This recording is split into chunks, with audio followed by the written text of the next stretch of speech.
one. Happy Friday, ladies and gents. We're ready to rock and roll this joint. Accelerating your business. How's that going to happen? Let's find out. Good. Shut up and sit down. The Business Bros Podcast was created for you. Learn from the business professionals who come to share their stories. Find out what's working in business and social media, what's hot and what's not, straight from the mouths of successful entrepreneurs out there doing the real work. And now, welcome to another episode of Business. We got the fire going on. Yeah. In San Diego. Ham, take it away. A heat wave in San Diego. We're bringing the fire right here. All right, all you business pros. Before we jump into the show, just a quick reminder to please subscribe on whichever platform it is that you're listening to us on today. Give us a like, give us a follow, subscribe, and drop a review, and help other like-minded business owners find value from our awesome guests while we rise up in the podcast rankings. And if you want to be a guest on the show, I missed that last part. We will really appreciate it. And if you want to be a guest on the show, we'd love to have you on and learn from you as well. Go to www.businessbros.biz/podcast guest. Schedule your time slot. Don't forget to follow us on all our social media at Business Bros Pod. Ladies and gentlemen, we are so excited and so honored to bring another incredible guest on the Business Bros Pod. Our guest today is the preeminent advisor to CEOs who want to safeguard their businesses and their lives from unpredictability, establishing strategic partnerships that empower them to never again worry about growth. Having worked with over 1,500 CEOs across 33 countries, our guest is an expert in helping businesses expand internationally. As a world-renowned speaker and philanthropist, our guest's goal is to help over 800,000 kids in Latin America become entrepreneurs using local businesses in the next 3 years. Local resources in the next 3 years. We can't be more thrilled to hear some incredible stories from this well-traveled thought leader and humanitarian. Joining us today out of the great state of Texas, the CEO confidant from Divine Human Ventures and Wisdom for Kids. Welcome to the show, Angel Ribo.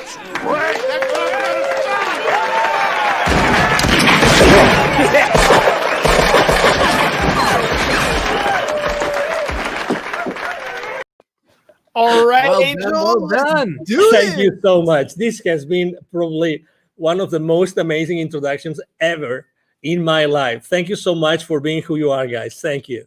Oh, well, what can I say? James prides himself on the intros. They're probably fun. Yeah, they're fun. You know what? Everybody has a strength and everybody has a weakness. I would suck at writing your intro, but James over here, he's got fire when it comes to writing those intros. I tell you, I mean, I've been introduced a few times and he's used actually completely different words. He's a master. He's a super eloquent guy. I can tell you that. Thank you so much. My heart. You are making my head really? roll. Yeah, you're a cunning linguist, Ham. You're a cunning linguist. All right. So speaking of talents, right? Speaking of strengths, speaking of weaknesses, look, anytime anybody's going to start a business, we all start off thinking, I know what it takes. I'm going to make this thing grow. I'm going to me, I. But ultimately, you need a team to make things happen. So Angel, tell me a little bit about what it takes to grow a business and what is it that you do exactly? Exactly. So basically, in a nutshell, what I do is I help both corporate CEOs and established entrepreneurs to bridge the gap globally for expansion and exposure. It means that I help them take their businesses internationally. Okay. And what it takes for someone to accelerate the growth of their businesses by going internationally, the first thing that it takes is the willingness to do it, but the resources. The resources. I've seen many times people wanting to go internationally, fully internationally, and they have not made their homework. They have not really taken into consideration what it takes to go internationally. Very often it happens to us entrepreneurs that if we have an offer online, we think, okay, so if we are super successful in the US, then going south of the border, we just translate our materials, our courses, whatever that is, and we're going to be successful.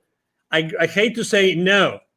No, there's many more things involved in going internationally, and you have to do your homework. And there's financial implications on the decision of going international.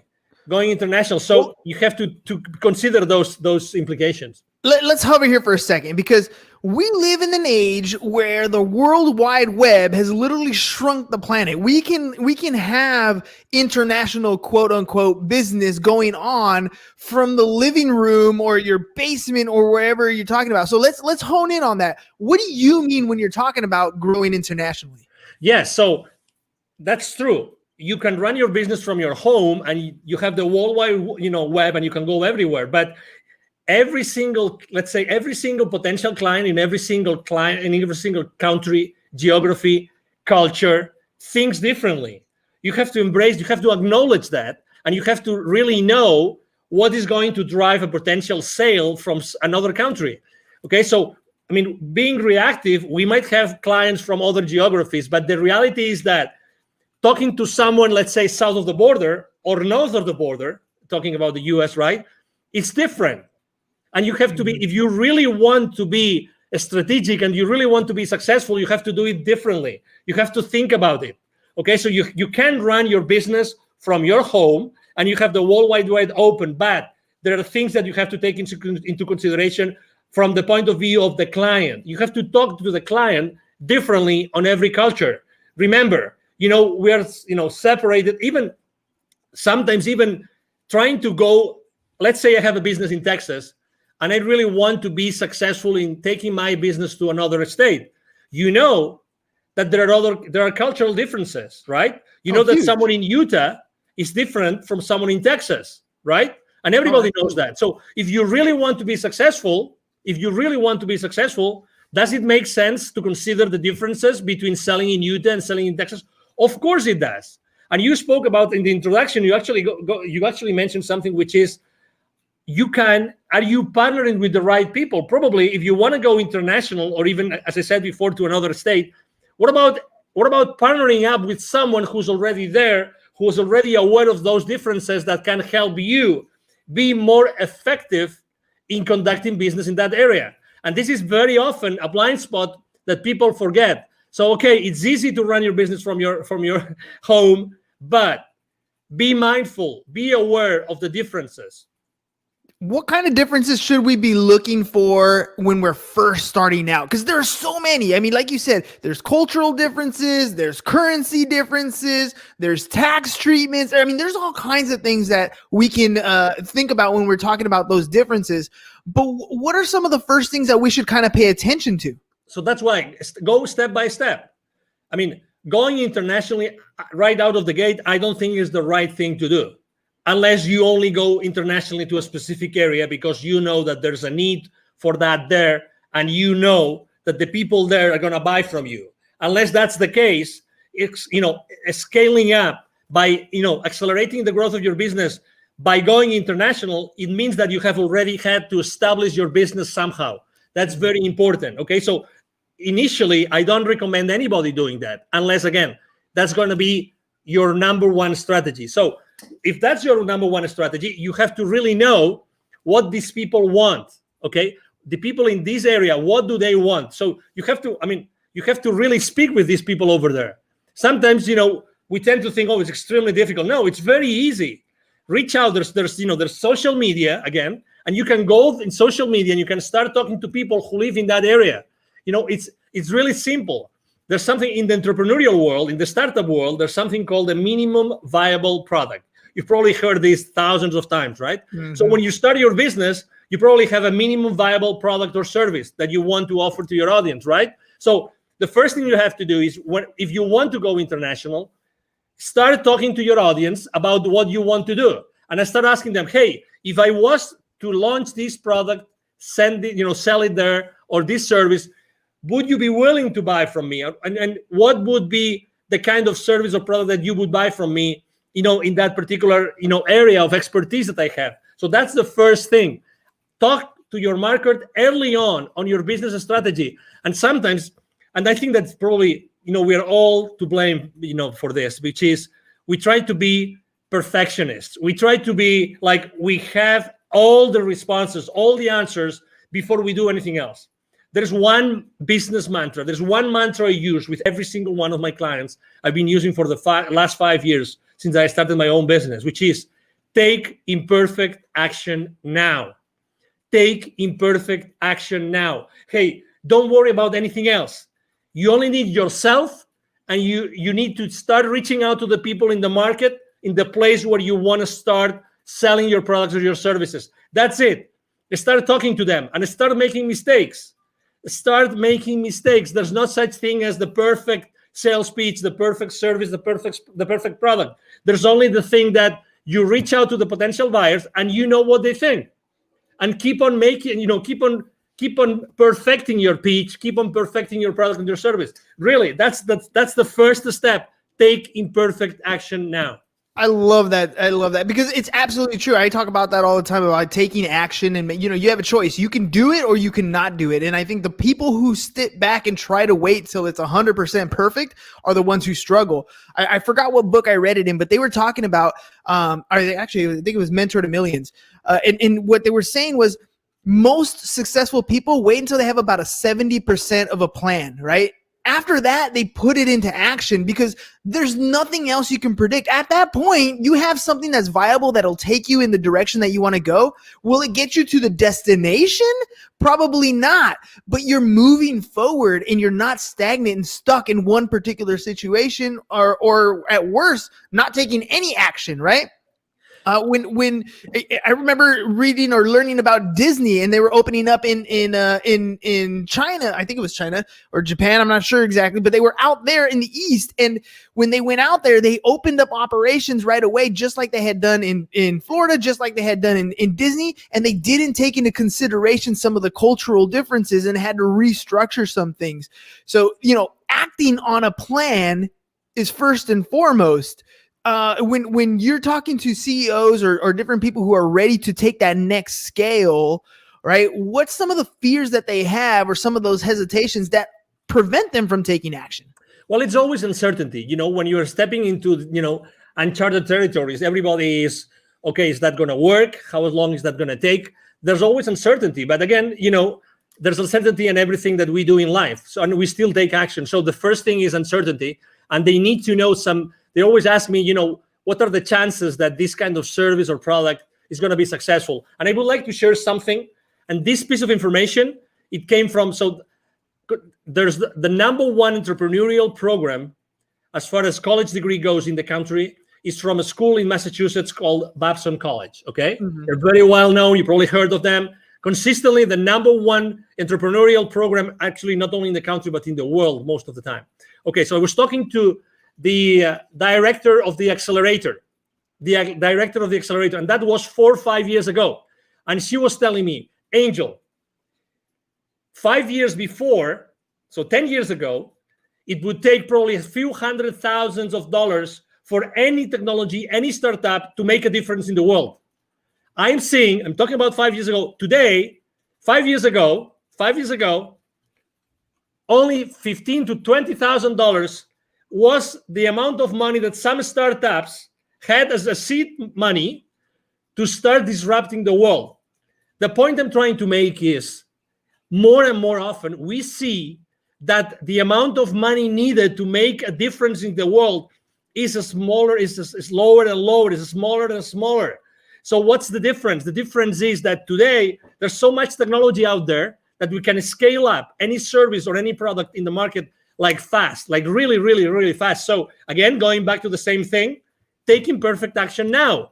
You really don't need so much time or so much money. What you need to do is to make sure that you start proof testing your value proposition, your product or your service in the market as soon as possible. So you can start burning, those early stages, and you can start, perfecting your product and your service. And you realize that, and you eventually see, you see the future with a level of uncertainty which is much higher. Again, to your question, it's uncertainty, but how do we lower the level of uncertainty? It's just by taking action, by start connecting with the market and start exposing our value proposition in the market. You have a ton of energy, and I love that because Thank you know you. when people come on the show, it's not always as exciting when the other person doesn't have energy, but that Thank you. fuel comes from somewhere, right? Yeah. Why did you get into this particular space? I mean, it sounds like Thank you're you. ready to take on business and scale things at your own rate, and yet you took Thank a you. different approach. Why that approach? Why what you're doing? Why is it what you're doing gives you so much energy? Well, probably because, well, number one, I would say first of all, because of my father, probably because my father is a super positive guy. Extreme, I mean, back in Spain, he's right now 80 years old. He's going to be 81 this year, alive and kicking. He's still working on business. He's always been like that model for me, like always super positive. He's made a lot of he's set up and grown a lot of businesses, both nationally and internationally. He's made a lot of mistakes, but you know what? He was always in that mood, always. And every time he was being asked, he was always, his first statement, he was always, I am so blessed that I have been able to help these hundreds of families, these hundreds of people with the families behind them. And that's the legacy. That's his legacy. So I think that this, flame that I have inside of me is because I really like to share my experience with people. And I was born to do this. I was born to, I mean, originally, both my mom and my dad come from very humble origins, really humble origins. Still my family has a ranch in the north of Spain. That's where we come from, the Ribo family, but that doesn't mean that I couldn't do many other things. So I always had this flame inside of me of leaving a legacy, of teaching others. I love teaching. I love training. I love sharing my experiences. That's why I'm so involved with the local community here in Dallas. I'm invited to, the startup weeks, startup weekends. I'm invited to be jury sometimes. I'm very involved with business incubators and accelerators here, just because I like to share. I like to share, and it's a decision. It's a decision. It's my decision if I wake up in the morning and I show up to the world in one way or another, and that's my decision. That's my option. That's who I am. It's a Friday evening, right? I have had so many calls this week. I have talked to so many people. I've had so many face-to-face meetings. But you know what? I am loving this interview, and I could be, and right now, if you told me, hey, Angel, you have to mentor, 20 people in a coaching call within 30 minutes, I'm going to do it. I'm not going to lie to the audience. How long ago did you offer me to be on your show? True. It was yesterday evening. So less than 24 hours. Less than 24 hours. And I was super excited. I said, yes. You know why? Because I always say, why not? Why not? If there's a single person in your audience right now who can benefit from what I'm saying, oh my God, the day has paid off. The chance has paid off. The possibility that you guys have offered me has paid off. What is the core? What is the core of the CEO Confidant? Like, what is it that you're trying to achieve? Your mission in the business to have that can help more and more entrepreneurs get to the level that they want to get to.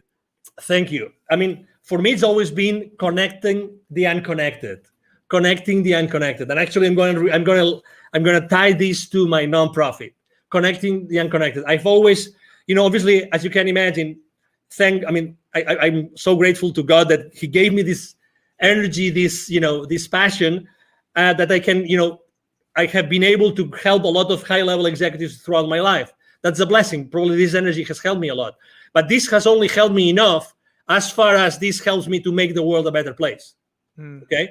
That's why, it reached a point in 2016 in which it was very clear to me that I had also, the reason why I had lived in Latin America for so many years and I had done business in Latin America for so many years is because I had to be exposed to those areas where so many underprivileged kids live. And you know what I'm talking about. I'm talking about in Latin America alone, in 2012, according to UNICEF numbers, 81 million kids live in poverty. 81 million kids. 22 millions don't have drinking water in their house. 22. And that was 2012. Can you guess after COVID? Can you guess what happens? How many millions right now? Significantly worse. Exactly. So, and that means the total population, so that you have you have a frame of reference. the total population of kids in 2012 in Latin America was 170 million. 170 million. Okay, 170 million. So put that in perspective. So right now, probably it's going to be 90, maybe 100 million kids in Latin America who live in poverty. Yeah. So that's why, what's my mission? I've always feel that I keep on developing and helping so many high-level executives and established entrepreneurs, because at the end of the day, what I have to do is I have to be able to have so many stories, and I have to be able to connect all those high-level executives with those entrepreneurs that have still so much to learn. And I know that if it's not me, who's going to teach them entrepreneurship? Who's going to inspire them? Who is able to bring all those lessons I learn every single day with these so powerful CEOs? Who else is going to take them to those kids in need? So that was my answer. Yeah, no, that's a beautiful answer, because you're absolutely right. I mean, we look at what we see in poverty just right in front of us, right? When we drive down the freeway, when we're in our local communities. But the difference is, the poverty in the United States is much different than the poverty in almost any other country. It's just a different level. I remember being young, as a young kid, at my parents, and we would always go to church, and they would send us, to missionary things down other side of the border, and you just have this awe that everything from the pair of shoes to the sweater that you have on to the meal that you had has such a different value to the people down there than just you. The things you take for granted, you don't even realize until you're, things like where you're crossing the border. When I remember coming back on the border and little kids, small 4 or 5-year-old children coming up barefoot, dirty, ragged clothes, just trying to sell something to make a living. And we don't quite understand the level of poverty because we're blessed to be in this country. But you're absolutely right. I want to ask you about the relationships that you're building with people as you're helping a lot of these entrepreneurs grow their business, as you're helping them scale and become multi-million-dollar companies. What value do you place, and how do you utilize the relationships that you're making? Well, I mean, I think believe it or not, I was extremely shy kid, very shy, very shy. Most of I would say every single one of my classmates up to high school, they would not believe it's me talking right now. Honestly. I mean, Angel? I really had to go to college, and I had to start being involved in organizations, international organizations, and traveling. And so, I know that not everybody is so open and prone to have relationships with people. But again, you don't have to be, someone like me, so, extroverted like me. It's just I think that the most important thing is that you are yourself and you keep the relationship honest and humble. Mm-hmm. Honest and humble, and from that point, I like to use, gratitude, humility, and acceptance as 3 of my top values that I like to share this with my team all the time when we have our weekly meetings and when we have our one-on-ones. Gratitude, humility, and acceptance are 3 very big values for me. So I think that those values help you a lot to develop those relationships. And out from those relationships, it's like, as you know, I'm very active on LinkedIn, and I have very, very large following and very active there. I post every single day, large high engagement from my audience. And it's the same thing when I start relationships with people in there that they don't know me of anything. I start from a very humble way. I'm not the guy that's going to send you 5 consecutive messages as soon as I say accept. I'm not that kind of guy. My connecting message has 1 sentence, only 1, and I don't send a second message. You just wait. Yeah, I just wait, and whenever it's good, and I think I have some value to offer to that person, as if it was you, then I say, hey, as I know that you do this, I think that you might be interested in having this information I just got from someone else. Again, partnering up with, giving the value that someone might need, and if they say I don't need it, that's okay, and that's fine. That's why a value download on people. I don't really believe in downloading things on people that they don't really need. So that's why I always keep my connections online as much human as possible. And when I left corporate America, I had like 800 connections. Right now I have almost 27,000. Well, let me ask you about that, because you said, when you were younger, you were an introvert, and now you're very extroverted. What was it that pushed you to that next level? There's so many people out there that are introverted, and they know they have to have better relationships. They know they need to pick up the phone and talk to people. They know they need to be more extroverted, but they can't get across that point of actually making those connections. What pushed you to that next level? That's a great question, because probably I wasn't allowing myself to be myself. I was not standing on my own power. I thought that I had to fit in, and I wasn't socially enough. I wasn't enough. No, really. Because I thought that what I was standing up for wasn't enough to be just myself. So I had to be hiding, behind anything else or anybody else, until I realized that, oh my God, what I'm saying makes sense. So it was a gradual process. It wasn't, it wasn't just like, oh, tomorrow I'm going to be extroverted.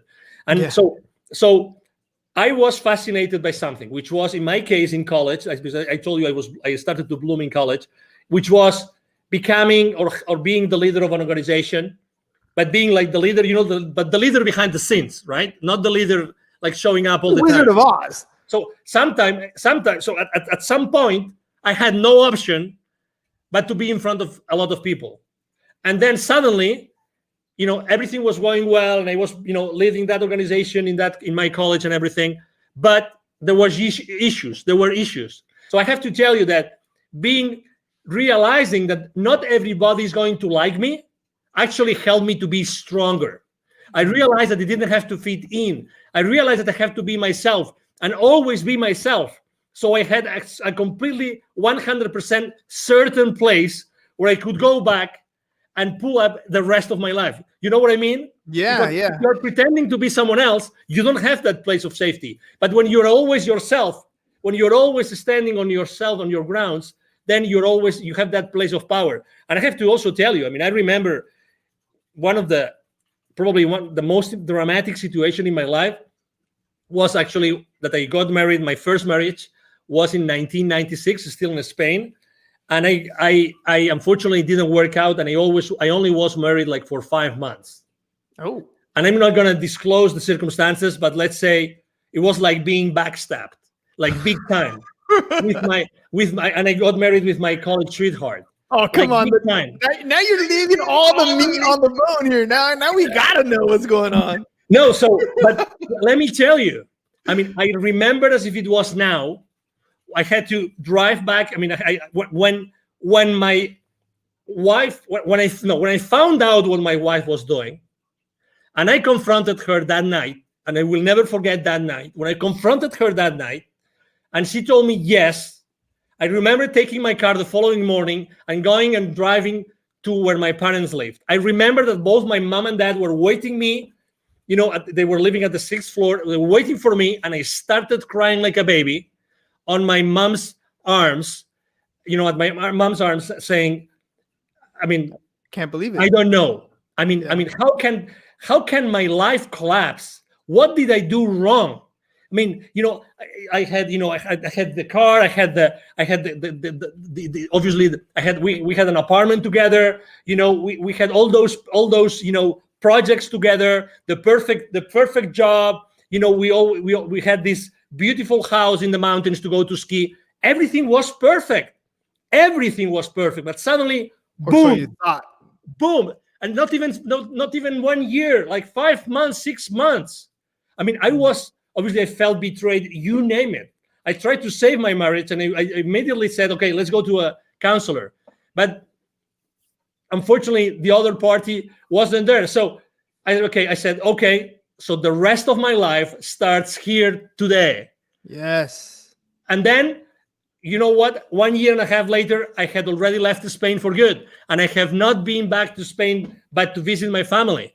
Again, it's the realization of I have to be me. And I am strong because I don't have to fit in with anybody else. I have to be myself. And that's my foundation. That's my essence. And I will build up the rest of my life because of that. Had I not taken that decision, we would have never had this conversation, you and I, today. You know that I want to say I love that story, but I kind of, it's not quite the right thing to say. But the fact that you accepted it at the end, right? The heartbreak, the pain, the agony, what you're going through, those are feelings that you're going to have. But at some point, no matter what happens in your life, good, bad, or indifferent, you have to accept that tomorrow the sun's going to rise. Tomorrow is another day. And every day you have that choice to make something happen. You can dwell in it. You can live in it. You can wallow in sorrow and feel sorry for yourself for as long as you can. But every day that happens is another day that you're not fulfilling whatever dream is that you want to achieve. You're hurting yourself by allowing yourself to live in that position for too long. Feel it, hurt it, learn from that mistake. But you need to make a choice and accept that it happened. Totally. Otherwise, you're never going to move forward. I agree. And I have to say, this counselor that, we went together, with my ex-wife at that time, it was the same counselor that said, hey, okay, so she's not coming back. Can you please help me? Can you please help me go through this path? Can you please help me? And I have to tell you, there's certainty that this counselor told me, so these are the stages you're going to go through. A, B, C, D, and E. He told me, he explained those to me, and I understood them, and I said, okay, where am I now? And he told me, no, it's a good question. It's a good question. Yeah, of course. So you are here. Okay. Typically, what do you see in your practice? How long is it going to take for me to get to the final, destination of this, of this, whatever it is, right? Of this journey. He said, well, it's up to you. I've seen people here and I've seen people there and I've seen people that will never recover from a divorce or from a separation. Okay. So I kept on going with him. I kept on having, again, I asked for help. God bless. That's something I obviously, in any facet in life, ask for help. Look for help. Always. There's always going to be someone that can help you. Always. Always. The only scarce resource in your life is time. Yes. Get over any situation, any challenge with the help of someone that's been there before. Do that. Don't hesitate. It doesn't matter. Money comes and goes. Do that. And oh my God, after 6 months of my separation, guess what? Guess who came after one of my, I just finished one of my swimming practices. I love swimming. Guess who came to say, I would like to come back together? Who was your answer? I'm not going to say, but you know the story, right? You know the story. And I said, unfortunately not. I don't want this to happen in the future when we already have children. I don't want that for my life. Decision made. Imperfect decision. Don't know what the outcome was going to be, but you weren't going to do it again. No. Oh man, Angel, that's, I love that, the whole idea of time scarcity, right? You only have so much time in your life. And yes, ladies and gents, you're going to feel uncomfortable when you're going to make a decision. You're not going to know the outcome. It's going to be scary. It's going to feel weird, but do it anyways. Do it anyways, because there's only two types of regret that you're going to have when you're older. And one of the biggest ones, the worst ones, is when you're 98 years old and you are incapable and you're out of time to have that regret to worry about. So take the action. You might make a mistake and it's okay. There's always a way to correct, but take that action. Angel, before we head out, let our audience know if they want to work with you, how can they get a hold of you? Absolutely. The first thing is, it's very easy. Send me an email. I have a team behind me. We all work together. We will always respond to you. My email is very easy. My email address is angel@angelribo.com. I'm going to spell it for you. ANGEL@ANGELRIB as in boy O.com. That's the easiest way. If you want to know, what I do, what I stand for, you can go to LinkedIn, Angel Ribo, the CEO, confidant. And you will see me there every single day posting. I post a lot of personal stuff because I think it's important for everybody to know, what I think is important for me. And obviously, I would like to help you. And needless to say, thank you very much, guys, for being so kind with me and allowing me to be today on your show. Hey, man, thank you for coming on last minute. Thank you for sharing, being vulnerable. I honestly believe that some of these stories that we have in our life, some of the worst stories in our life, make the greatest connections with people. So thank you very much for sharing some of your worst times with us. I connected with you. I'm sure there's a lot of our listeners that connected with the same type of story. Thank All you. right, ladies and gents, it is Friday, but we'll be back because Monday's going to come right around the corner. So that's all we got for you guys today. Have a great and safe weekend. Peace. And we're out.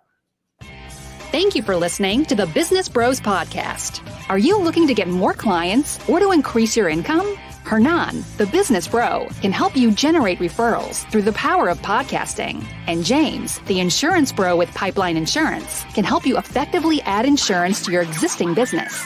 If you are ready to create wealth today and generational wealth for tomorrow, email businessbros@csfirst.com to schedule a free consultation or join the Business Bros Network, www.businessbros.com.